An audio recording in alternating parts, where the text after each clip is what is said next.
Então vamos entrar aqui no tema pecados necessários. A gente tem conversado nessas semanas. Se você caiu de paraquedas agora e não sabe que troço é esse de pecados necessários, eu quero dizer para você, meu querido, que é um negócio muito interessante. A Audrey já está me dando feedback aqui das adolescentes. O encontro foi muito legal. A Rafa está aqui, só que está sem celular. Beleza, Rafa. Bom dia, Rafa. Deus abençoe. Legal. Então vocês estão juntos aí. Show de bola.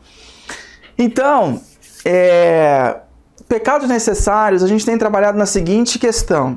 Na nossa cultura, na nossa sociedade, algumas pessoas, na maioria das pessoas, entende que alguns pecados são extremamente detestáveis, que não são aceitáveis, que não são respeitáveis, que são odiáveis. Estupro, assassinato, roubo, essas coisas assim, todo mundo entende, a pacífica geral, de que é extremamente errado, é condenado. Mas na nossa cultura suavizada, ela entende que algumas coisas são aceitáveis, são respeitáveis e até necessárias para sobreviver nessa selva de pedra. Então, o que a gente está fazendo aqui nessa série é pegar algum desses pecados aceitáveis que a sociedade entende como aceitáveis e olhar a perspectiva de Deus como Deus as enxerga. Mas para isso, a gente tem conversado, a gente tem sempre feito uma oração, a oração de Davi. Então eu quero saber se você está pronto para ser desafiado. Você está pronto para ser desafiado hoje? Está pronto, está pronta para ser desafiado? Então eu quero que você ore comigo o Salmo 139, versículo 23 e 24. E se for possível, aonde você estiver, que você fale em voz audível, tá bom? Que você ore em voz audível, não silencione, não leia forte, leia alto, beleza? Para as pessoas poderem ver você aí. A Raíssa está dizendo aqui que o encontro foi muito, muito bom, legal, muito top, valeu, Raíssa. Então você está pronto para ler comigo? Vamos ler juntos? Vamos orar essa oração? Então vamos lá. Examine-me, ó Deus, e conhece meu coração. Prova-me e vê meus pensamentos. Mostra-me se há em mim algo que te ofende e conduze-me pelo caminho eterno. Vamos ler mais uma vez? Vamos orar isso mais uma vez? Examine-me, ó Deus, e conhece meu coração. Prova-me e vê meus pensamentos.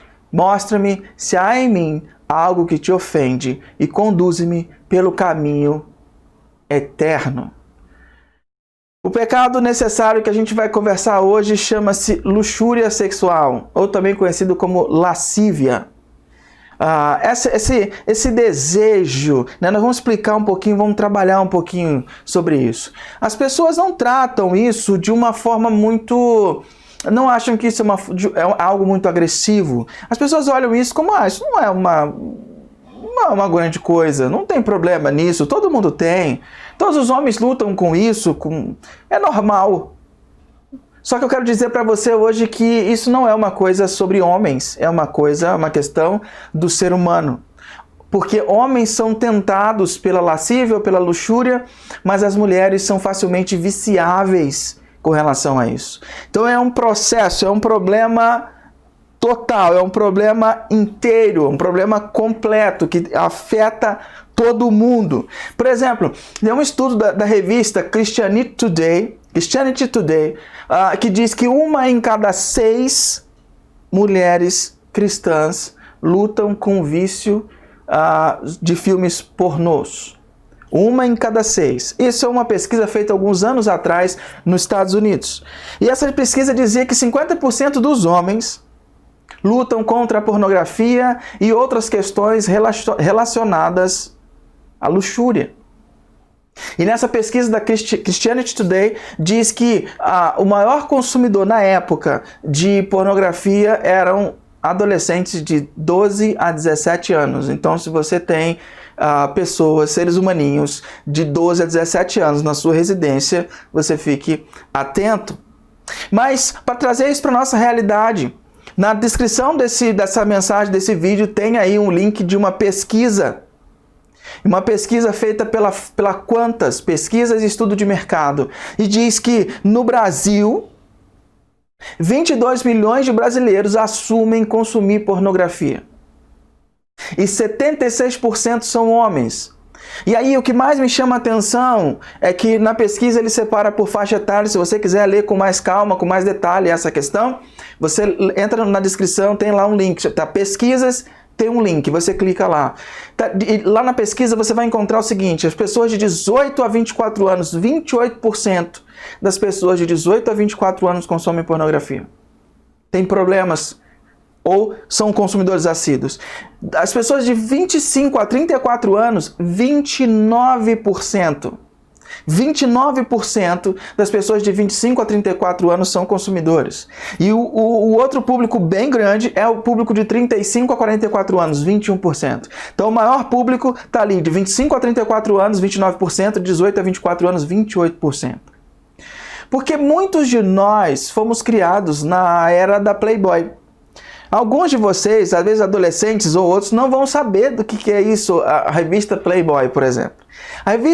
A Playboy era uma revista voltada para o público masculino que tinha artigos muito interessantes. Então todos os homens e meninos gostavam de ler essas revistas porque tinha artigos muito interessantes. As fotografias a gente nem dava muita bola, mas os artigos sim eram mais interessantes. Na verdade, a filosofia da revista Playboy era o seguinte: era que o sexo é um ato puramente natural e que todos devem praticá-lo quando e quanto quiserem.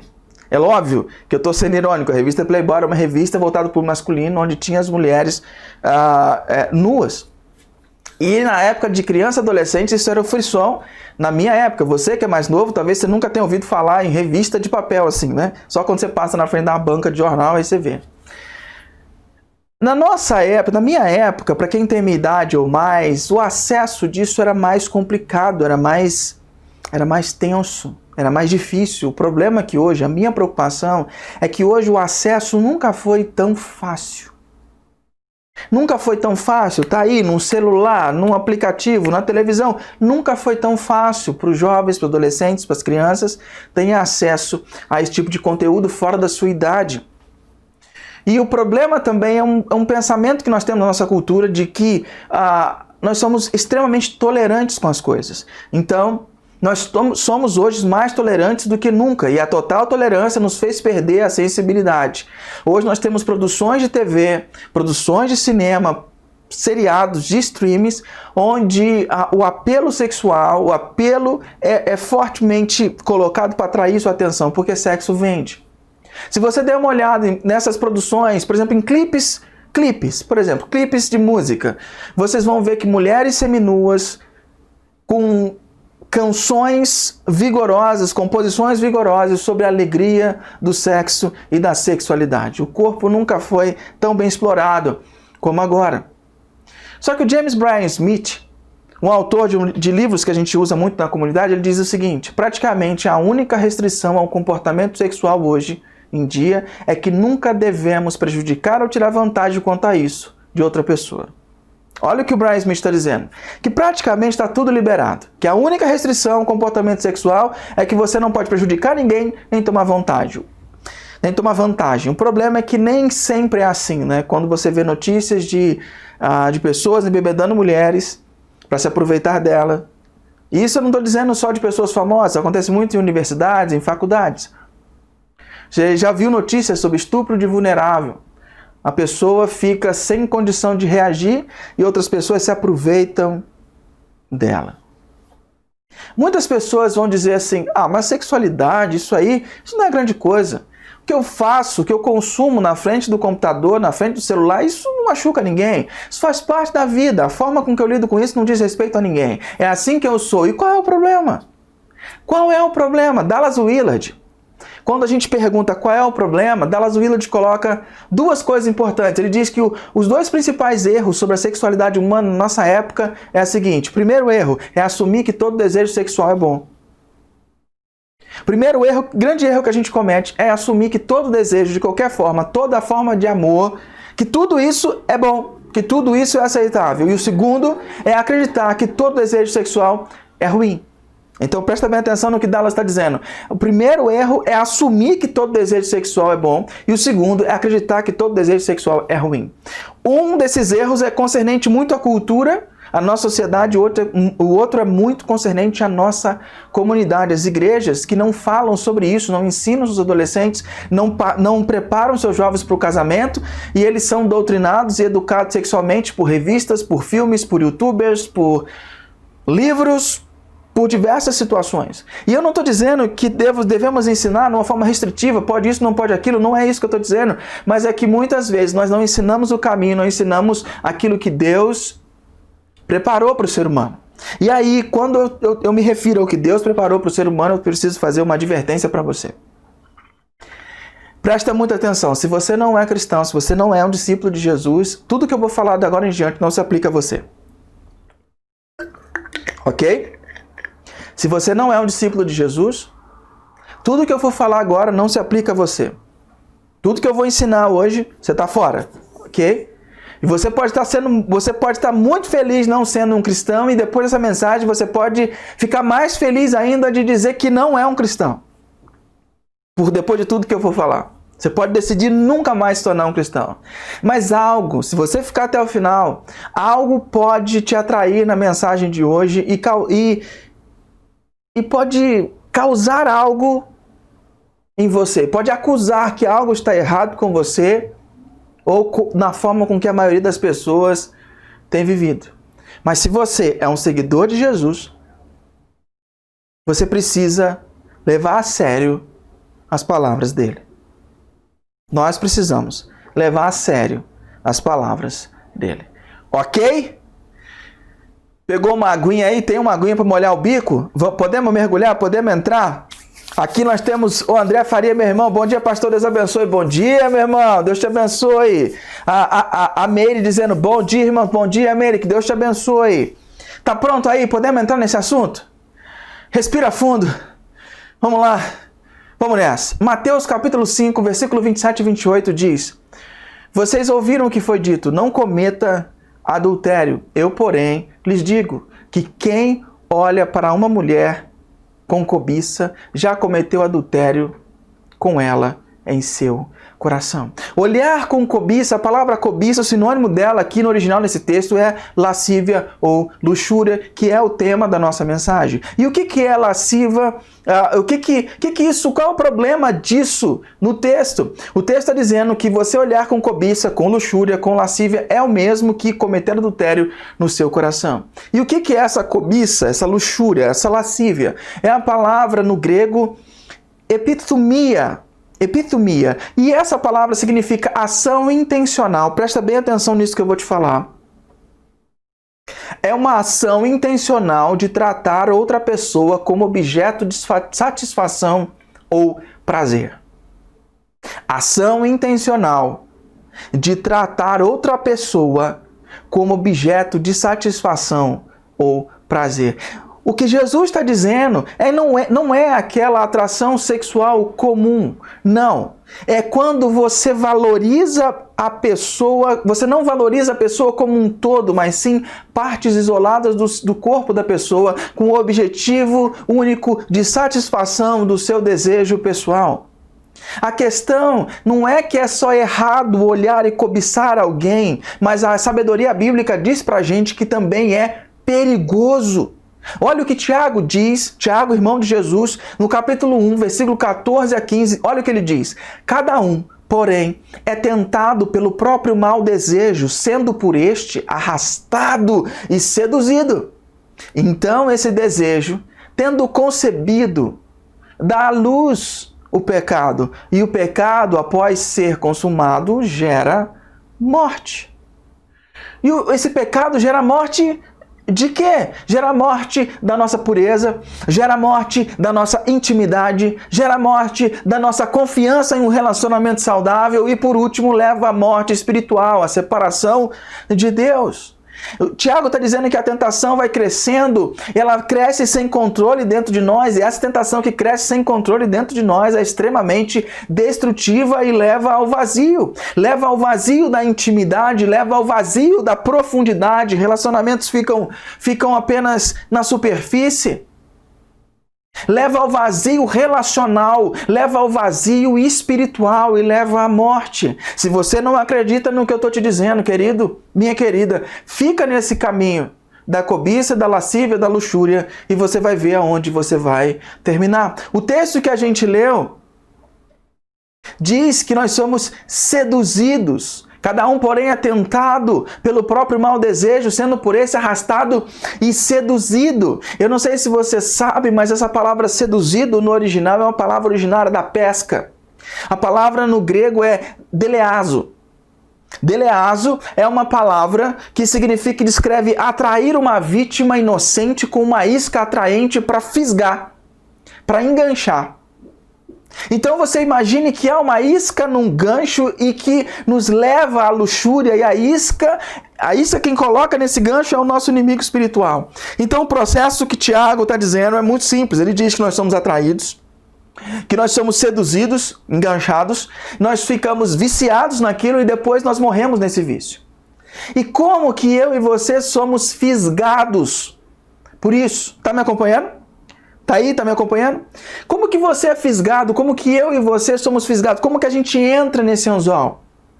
O primeiro processo que acontece na nossa vida é que você é exposto.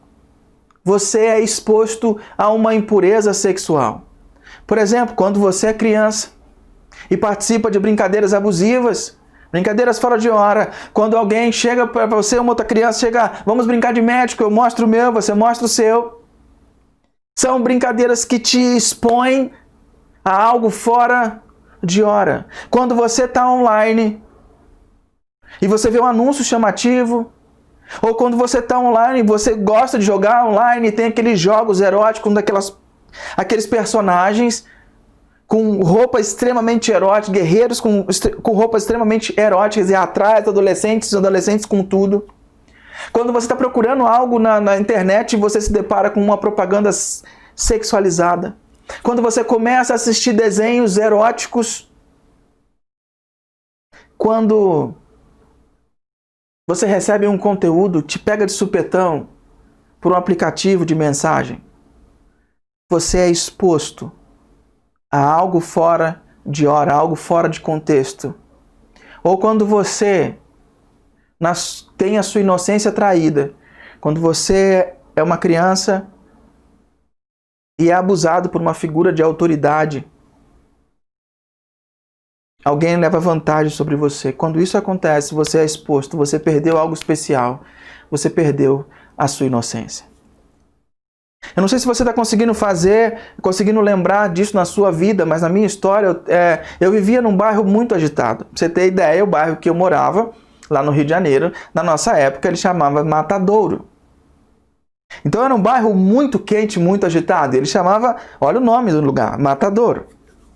Era um dos bairros assim considerados mais perigosos na cidade na época que eu era criança, ou pelo menos era a ilusão que eu tinha, que era um dos bairros mais perigosos. Eu lembro que as pessoas, um episódio muito interessante, que os meninos que frequentavam o clube da cidade, eles estavam jogando basquete e sabiam que no nosso bairro a gente começou a jogar basquete e esses caras queriam vir jogar contra a gente. Eram tudo playboyzinhos. E eles vieram jogar contra nós. Só que eles ficavam com tanto medo, porque eles ouviam falar muito do bairro, bastava a gente dizer assim, vou chamar o pessoal. Eles já largavam a bola. Eles largavam a bola. Não. Eles tinham medo das pessoas que viviam naquele bairro. E nós, os mais novos, andávamos com as pessoas assim, a gente via, tinha uma quadra perto da minha casa, onde era um dos núcleos do bairro. E aí a gente via os mais velhos contando histórias. Muitas histórias sobre meninas, histórias sobre mulheres, a gente via muitas histórias, a gente ficava ali uriçado, histórias de brigas, a gente ficava uriçados ali. Então os meninos da minha juventude, da minha época, eram expostos a muita coisa. Mas eu tenho 3 momentos marcantes onde eu fui exposto a algo nesse sentido, algo que causou uma ferida na minha mente, algo que eu fui exposto. O primeiro momento foi quando eu e meus amigos, não lembro quem estava comigo, para você ter uma noção, não lembro quem estava comigo, mas eu lembro o que a gente achou.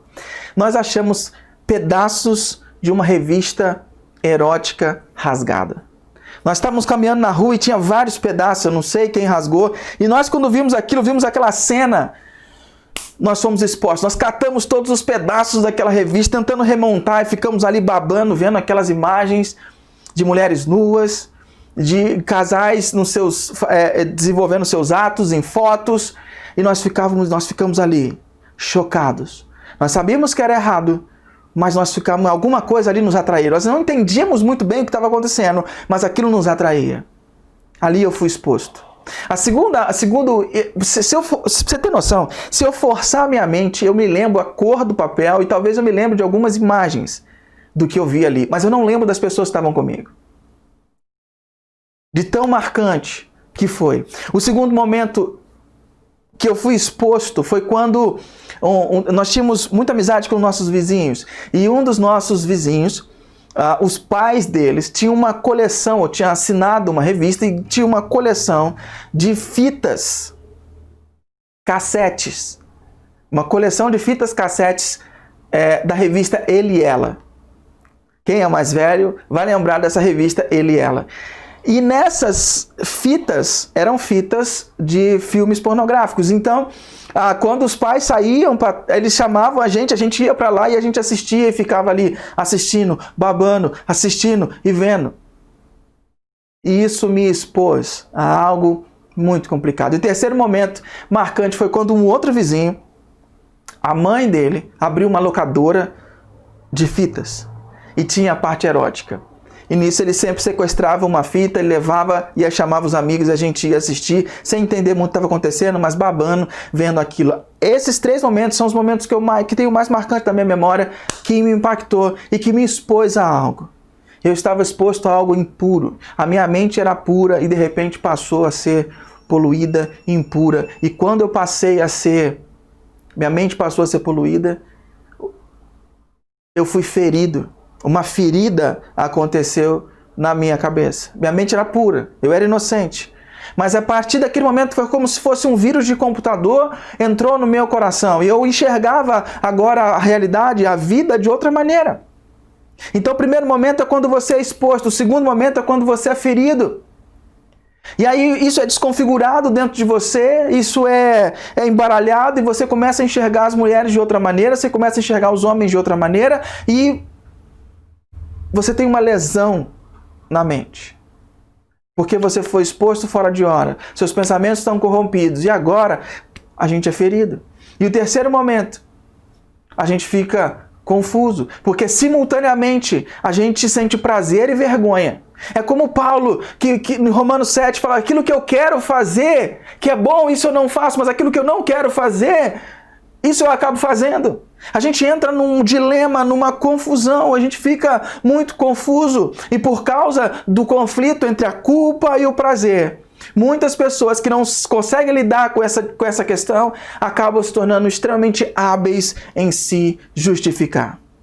Então, por exemplo, os solteiros dizem, quando ficaram confusos e começam a desenvolver práticas fora da hora, começam a ver o mundo embaralhado com esse vírus que confundiu nossa cabeça, os solteiros começam a se justificar dizendo, mas isso não importa muito, não estou ferindo ninguém, isso tem a ver só com a minha vida, é só a minha vida. Isso me ajuda a superar as coisas, isso me alivia, isso me ajuda a não me meter em rascadas, eu não estou machucando ninguém, qual é o problema? O que eu vou fazer com a minha vida não diz respeito a ninguém. E o casado ele começa a justificar, dizendo, meu cônjuge não atende às minhas necessidades. Se ela não souber, tá tudo ok. Se ele não souber, tá ok. Isso é um segredo meu. Eu não estou fazendo mal a ninguém. Pior seria se eu fosse para a cama de outro alguém. Mas eu estou fazendo isso aqui no meu canto, quando eu vou para o banheiro, ou quando eu fico sozinho em casa, eu acesso, eu supro as minhas necessidades e pronto. É isso como eu lido com a situação. Não é da conta de ninguém. Nós tornamos hábeis, muito hábeis em justificativas. Então o processo de fisga é esse. Primeiro você é exposto, depois você é ferido, depois você começa a ficar confuso e fica vivendo isso. E muita gente, com esse dilema de culpa e prazer, acaba vivendo injustificativas pro resto da vida. E aí, quando você é adulto, quando você é adolescente, você entende, porque eu estou falando para quem já entende e quem já é discípulo de Jesus. Lembra que para quem não é discípulo de Jesus, o que eu estou ensinando não se aplica? Então, quando você... De repente, em alguns momentos, você está vivendo com esse dilema de culpa e prazer, frequentando, de vez em quando, visitando esses momentos. Aí tem um momento em que Deus invade teu coração e te convence e fala, não, isso não é legal. E Deus te toca, aí você fala, a gente tenta tomar uma decisão, fala, não, eu prometo, Deus, não vou fazer mais isso, eu nunca mais farei isso, eu nunca mais farei isso, e não, daqui para frente tudo vai ser diferente, não vai ser mais assim. E 4 dias depois, a sua perseverança desce e você está visitando de novo aquilo. Alguns de vocês sabem muito bem do que eu estou falando, não é verdade? Alguns de vocês que estão aí me ouvindo sabem muito bem qual é a frustração de querer manter-se limpo, puro e de repente tomar aquele baque que não dá vontade nem de levantar do chão. A gente passa por período de sobriedade sexual, abstinência, tudo nos eixos, a gente está bem, está tudo em casa e de repente uma porta se abre, uma propaganda, um vídeo recebido, uma imagem recebida e tudo vai por água abaixo. E aí passa dias seguidos de compulsões sexuais. Algumas pessoas acham que isso é um problema de paixão, é um problema, principalmente os solteiros, acham não, porque quando eu casar isso passa. Quando eu casar isso vai embora. Aí a pessoa se casa e vê que esse vício não vai embora. Porque esse não é um problema de paixão. Esse é um problema de lidar com uma lesão que não se curou dentro da sua mente e do seu coração. Você está me entendendo? Você está comigo aí? Para ficar mais claro isso, deixa eu colocar dessa forma. O pastor Craig Groeschel, da Life Church nos Estados Unidos, num tempo atrás, ele fez uma série chamada Meu Segredo, My Secret. E ele lançou um site, mysecret.tv, que já está fora do ar, onde as pessoas poderiam confessar os seus pecados, confessar os seus segredos. E ele selecionou algumas confissões com respeito a esse tema que eu gostaria de compartilhar com você. E se você ouvir, o que você vai encontrar nessas confissões são pessoas que foram expostas. Você vai ouvir o sofrimento delas e vai assistir a confusão que essa vida, que essa ferida mal curada pode levar. O primeiro testemunho que eu quero te dar é esse aqui. Uma mulher disse assim: eu sou esposa, mãe e cristã que se masturba e vê pornografia online. Estou tão envergonhada, mas parece que isso é algo totalmente separado de quem eu sou. Eu quero ser livre, mas também gosto de fazer isso. E ao mesmo tempo eu fico enjoada. Agora que confessei, eu vou vomitar. Você pôde ouvir isso? Você pôde perceber o ferimento, a confusão, a ferida ao longo do caminho? Olha só o que esse cara diz. Lutei com a pornografia por muitos anos. Me peguei assistindo, eu não vou citar o tipo de coisas que ele vou editar, porque tem crianças na sala, eu não vou citar o tipo de coisa que ele foi assistindo, porque é uma coisa bem repulsiva. Ele continua dizendo, sinto muito e tenho tanta vergonha de mim mesmo. Essas coisas não são atraentes para mim, mas distorci minha mente por tantos anos que fiquei entediado com a sexualidade normal. Por favor, ore por mim. Você consegue sentir a dor, o ferimento, a confusão lá dentro? E por último, eu quero falar para você esse testemunho. Olha o que esse cara diz. Estou levando uma vida dupla. Minha esposa e meus filhos não têm ideia de que sou secretamente atraído por homens. Tudo começou quando o menino mais velho me tocou a ferida no colegial e ele me acompanhou ao longo da vida, ferido e exposto. Recentemente menti para minha esposa e fiz coisas que a devastariam. Eu quero dizer a ela, mas tenho medo que ela se divorcie de mim e eu não quero perder minha família. O que a gente vê aqui? Pessoas expostas, pessoas feridas, pessoas confusas. Então, o que vamos fazer? Vamos continuar justificando o nosso problema? É assim que eu sou? Isso é apenas uma parte da minha vida? É assim que eu reajo? É um pecado necessário? Sem isso eu não consigo viver? Ou nós vamos acreditar que porque Jesus diz que é errado, que é perigoso e que é destrutivo, nós devemos procurar outro caminho? Porque Jesus diz que se nós conhecermos Ele de verdade, tivermos um relacionamento próximo com Ele, se nós o conhecermos, Ele nos fará livres. Se apenas nos rendermos a Ele, Ele nos promete apresentar algo melhor. E eu tenho certeza absoluta, com cada gota de fé que eu tenho, que Jesus tem algo melhor para mim e para a sua vida. E eu vou simplificar isso então. Eu vou dar 2 palavras que vão nos ajudar a curar essas feridas. Se você está ferido, se identificou com isso até agora, presta muita atenção. Eu vou te dar 2 palavras, 2 movimentos que são essenciais, são muito importantes para te ajudar a curar essa ferida. A primeira palavra para você hoje é proteja. Proteja a ferida. Se você me acompanha aqui há muito tempo, você vai lembrar que alguns meses atrás eu estava aqui online, mas com uma proteção aqui na mão. Porque eu fiz uma cirurgia aqui, tirei o cisto sinovial, porque tinha um cistozinho aqui, tirei a membrana sinovial inteira. Então, eu tinha uma proteção. No começo era uma proteção grande, depois passou a ser uma proteção menor. Porque o médico, quando ele foi me dar as orientações, quando eu saí do hospital, ele disse o seguinte: o que você tem que fazer agora é proteger essa ferida. Ela não pode ficar exposta, porque se você expuser ela ao sol, se você deixar essa ferida exposta, você vai ficar com uma cicatriz horrível. Você vai ficar com uma cicatriz terrível. Então você tem que proteger essa ferida. E então eu segui a risca para não ficar com uma cicatriz terrível. E olha, quando eu fui fazer fisioterapia da mão, eu vi pessoas fazendo fisioterapia e com uma cicatriz, com cicatrizes horrorosas. E ele disse que eu precisaria muito proteger a minha ferida.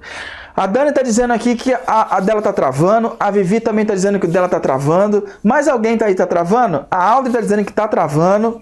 Bom, se está travando para tanta gente, é a nossa internet aqui. Então isso é a nossa internet, não é a sua. Okay? E quando é a nossa internet, fica difícil da gente conseguir fazer alguma coisa, porque a gente não pode reiniciar, senão a gente perde aqui o esquema, tá bom? Eu espero aí, ora aí, que o seu não está travando. Regiane, então ora aí, que a sua é abençoada. Ora aí, Regiane, ora aí para a internet do pessoal destravar. A Raíssa dizendo que aqui está tranquilo. Bom, se a gente tem pessoas que estão indo bem, então talvez pode ser a sua internet, tá bom? Dá um refresh, reinicia aí rapidinho o navegador ou a TV para ver se volta, tá bom?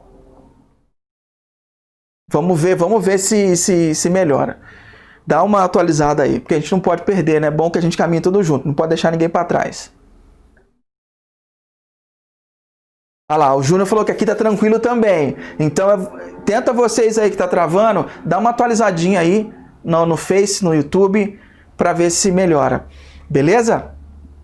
Dá uma atualizada aí, Dori. Dá uma atualizada, Vivi. Aldo, dá uma atualizada aí também, que a Regiane tá orando, tá intercedendo aí. Regiane UFC tá intercedendo. Cida, também intercede aí, Cida, já que tá normal. Raíssa, ora também pelo povo aí que tá... Se o senhor tá ok, ora pelo povo. Adriana, ora aí pelo povo também. Vamos destravar essa internet aí. É porque o assunto talvez seja muito importante. Aí o inimigo começa a travar o negócio. Vamos lá. Então eu estava contando para vocês a questão do proteja. Que eu tinha que proteger a minha cicatriz. Quando a gente sofre uma ferida, a gente precisa protegê-la, senão ela pode infeccionar, ela pode dar mais problema do que nunca. Alguns de vocês foram feridos. Viu algo que não deveria, ficou animado e acabou se justificando porque aquilo te trazia prazer e culpa. E a partir daí as coisas têm sido confusas. E agora, se você quer se livrar disso mesmo, eu tenho uma boa notícia para você. O nosso Deus cura feridas, ele é especialista em curar feridas. Você teve uma lesão, então proteja essa lesão, proteja para que Deus possa curar você. E como? Salmo 119, versículo 9, diz assim: como pode um jovem conservar a sua vida?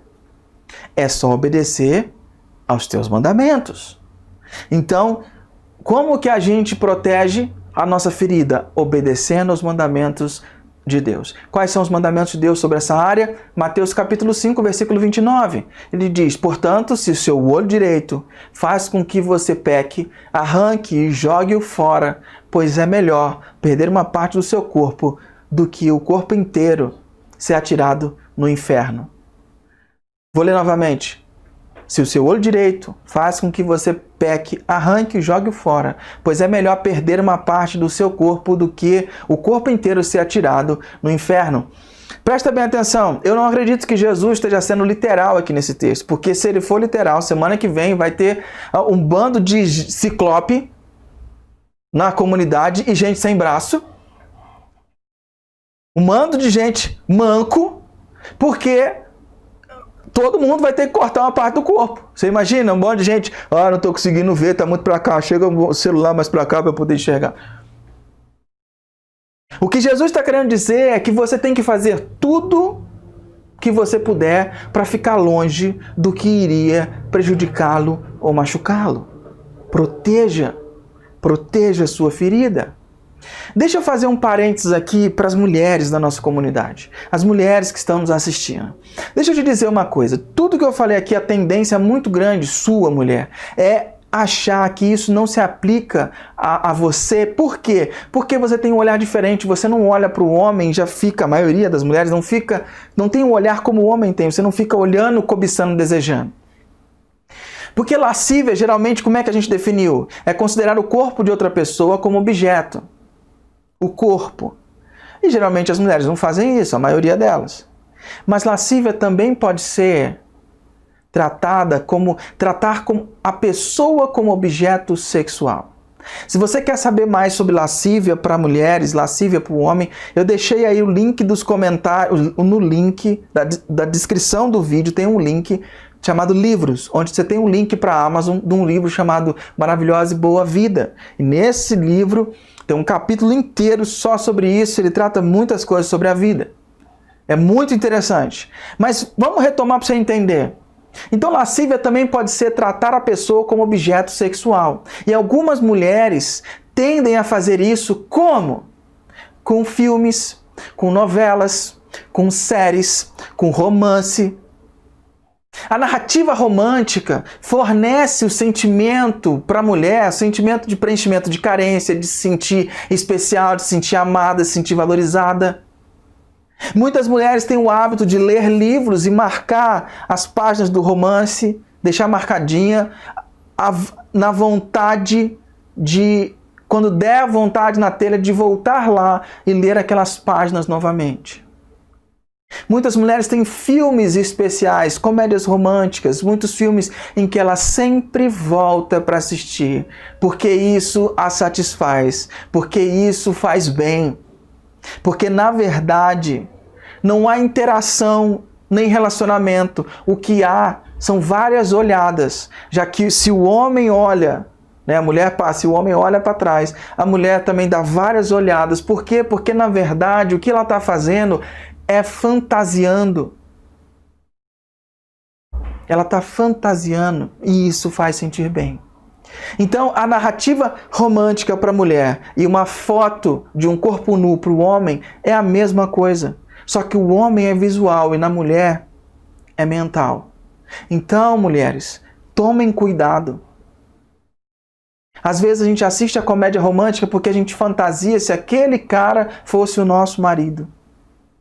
Às vezes mulheres interagem com seus fisioterapeutas, interagem com seus professores de academia, interagem com amigos, porque aquele amigo supre. Ela não tem necessidade de dar um beijo, de sair com aquela pessoa, mas ela atrai emocionalmente o seu marido quando ela entrega as suas emoções e fantasia e se delicia com aquilo preenche. Aquilo que era para ela compartilhar com o seu marido, ela está compartilhando com as pessoas de fora. E é muito interessante porque o apóstolo Paulo, quando vai falar para nós sobre como que nós devemos lidar com os pecados, ele fala que alguns pecados você tem que lutar contra. Outros pecados você tem que ter resistência. Resista! Mas quando ele fala do pecado da sexualidade, ele não fala nem lute e nem resista. Ele fala fuja. 1 Coríntios capítulo 6, versículo 18, ele fala: fuja da imoralidade sexual. Não é uma questão de você ter que lutar ou resistir, você tem que fugir, porque isso é avassalador. Você tem que tomar vários cuidados. A Dani disse que reiniciou e melhorou lá. O Dorival dizendo que no YouTube está melhor. Show de bola, beleza. Você tem que tomar, querido, vários cuidados para se proteger, para não se expor.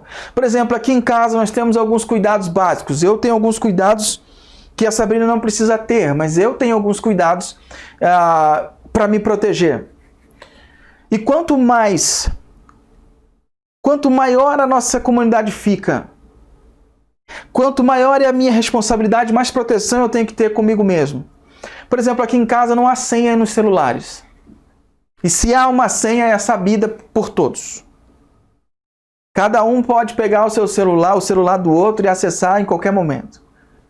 Eu não apago o histórico dos meus navegadores, do meu navegador. Aqui em casa a Sabrina tem um navegador e eu tenho outro. Porque eu gosto de um navegador específico, ela não se dá bem. Mas eu tenho lá no meu navegador, o histórico do meu navegador, eu não apago. E eu só apago quando eu tenho que apagar cookies, quando eu tenho que pagar alguma coisa assim. Aí é só nesse momento que a gente apaga. Mas fica lá. Ela tem acesso a esse navegador quando ela quiser. As nossas redes sociais, a gente procura não se expor muito e elas são totalmente acessíveis um para o outro. No máximo que eu uso de rede social posso dizer, o WhatsApp e o Facebook por causa da comunidade. Eu não sou muito de rede social, então isso não é um problema para mim. E eu uso no meu navegador 2 bloqueadores de anúncio. Porque às vezes você está navegando, vem um anúncio, aqueles anúncios que te pega de repente. Então eu tenho 2 bloqueadores de anúncio, então eu navego em todas as páginas sem estar exposto a esse tipo de anúncio. Isso é o que eu faço, é o que eu tento fazer para cada vez me proteger. Aí você pode falar assim: Rodrigo, você é tão fraco assim nesse ponto, precisa disso tudo? Não é que eu sou fraco o ano inteiro. Não é que eu seja fraco o ano todo. Basta um dia. Basta um momento. Eu tenho que fazer o que eu fizer para me proteger. Faça, seja esperto e seja honesto, porque você é tão forte quanto você é honesto. Eu tenho que ser honesto sobre a minha pecabilidade. Você tem que ser honesto sobre a sua pecabilidade. Enquanto protege a sua ferida, Deus vai curar. E o fato de você estar lutando, você pode achar assim: mas eu estou lutando com isso há tantos anos. O fato de você ainda estar lutando com isso não significa que Deus não esteja na sua vida, não esteja te usando, mas significa que você ainda não desistiu de lutar. O erro pode estar em você estar dependendo das suas próprias forças para vencer e para curar essa ferida, quando na verdade você tinha que se render. Se render e confessar sua fraqueza para Deus e pedir para que Ele se una a você para vencer essa batalha. Você é alguém que foi ferido, que está procurando cura em Deus, então proteja a sua ferida para que Deus possa curar você. Essa é a sua defesa. Numa linguagem esportiva, alguns técnicos, principalmente do basquete, costumam dizer: ataque ganha jogos, mas defesa ganha campeonatos. Então eu te dei uma grande defesa. Mas só de defesa a gente não consegue ganhar. Então eu preciso te dar um ataque. O ataque que você vai ter, a segunda palavra que você vai ter é prossiga. Prossiga com a vida de Deus. Prossiga com a vida com Deus. Deixa eu fazer uma dinâmica com você agora. Eu quero que você feche seus olhos. Feche seus olhos agora. Feche seus olhos e eu sei que você está de olho aberto. Feche o olho. Deus está me dizendo aqui, Deus está me revelando que você está de olho aberto. Então feche seu olho. Fechou o olho? Vamos fazer uma experiência. Fecha o olho, fecha o olho, fecha o olho, fecha o olho, fecha o olho. Ok, agora eu vou dizer: não pense num elefante rosa. Não pense num elefante rosa. Não pense no elefante rosa. Não pense num elefante rosa bonitinho, bem fofinho. Não pense num elefante rosa. Não pense num elefante rosa. Ok? Mantenha seus olhos fechados e não pense no elefante rosa. Agora, abra os seus olhos. O que você está vendo? Um elefante rosa. E por que você está vendo um elefante rosa? Por 2 razões. Porque primeiro, porque um está na tela. E o segundo foi porque eu disse para você não pensar no elefante rosa. O não é cognitivo. Então toda vez que eu disser não faça isso, na sua mente vai trabalhar em fazer aquilo. Então se tudo que você disser sempre é não tenha pensamentos lascivos, não pense nisso, não pense naquilo, não é igual aquela personagem, ela só pensa naquilo. Então se você toda hora só pensar em não ter aquilo e não fazer aquilo, isso vai arrastar você de volta para aquilo que você está tentando se afastar. Mas se você pensar da forma positiva, na forma cognitiva, eu quero perseguir Deus, eu quero estar com Deus, eu quero viver uma vida com Deus, eu quero conhecê-lo, eu quero servi-lo, isso te dá um bom ataque. Então você tem uma boa defesa e um bom ataque, você está pronto para ganhar o campeonato. Efésios capítulo 4, versículo 18 diz: eles estão obscurecidos no entendimento, separados da vida de Deus, por causa da ignorância em que estão, devido ao endurecimento do coração. Os corações de algumas pessoas são endurecidos e eles são separados da vida que Deus pretendia para eles. Talvez você hoje esteja com o coração endurecido e esteja muito longe, separado do que Deus planejou para a sua vida. Então por que nós cedemos à luxúria? Por que a gente cede à lascívia? Por que nós olhamos? Por que nós fantasiamos? Por que nós puxamos para cima memórias do passado? Por que a gente brinca com isso? Às vezes a gente não sabe diferenciar as coisas. Lógico que se você é um homem, se você está na praia e vê uma mulher muito bonita e passa por você, lógico que você vai olhar para aquela mulher. Porque você é um ser sexual e isso é uma atração natural.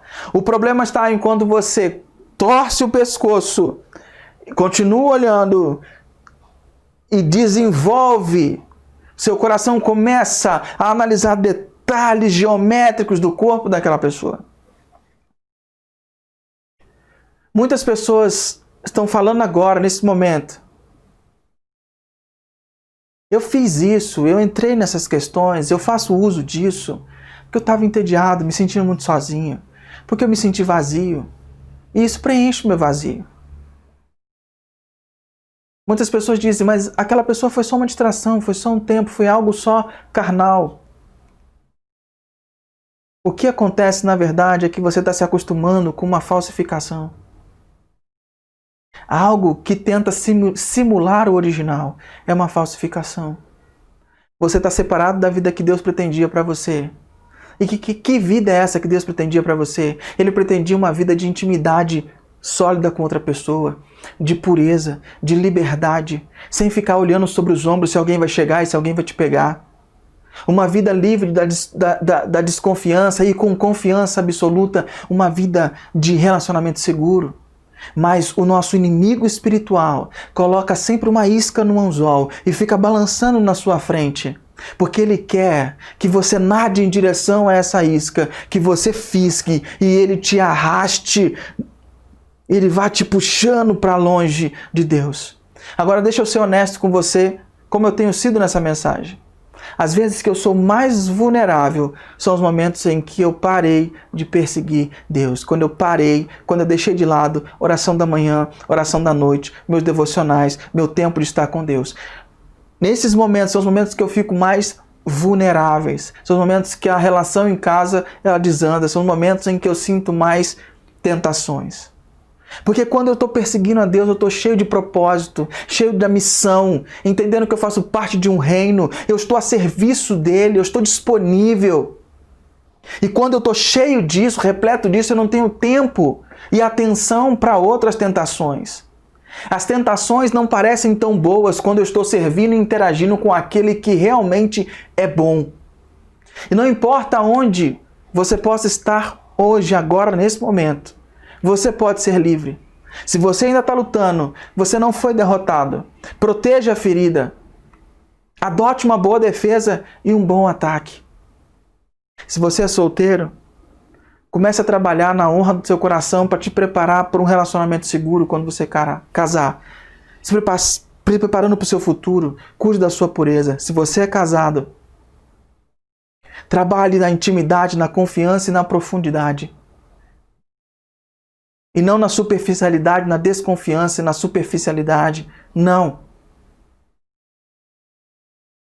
Procure ter paz, sem medo, sem culpa, sem ciúmes. Salmo 119, eu repito para você mais uma vez. Como pode um jovem conservar sua vida pura? É só obedecer aos teus mandamentos. Eu quero orar com você agora, querido. Talvez você que precisa de ajuda, você que se identificou como ferido nessa canção, nessa mensagem, você que se identificou como ferido e que está precisando de uma boa defesa e um bom ataque, eu quero interceder por você, você ora assim comigo.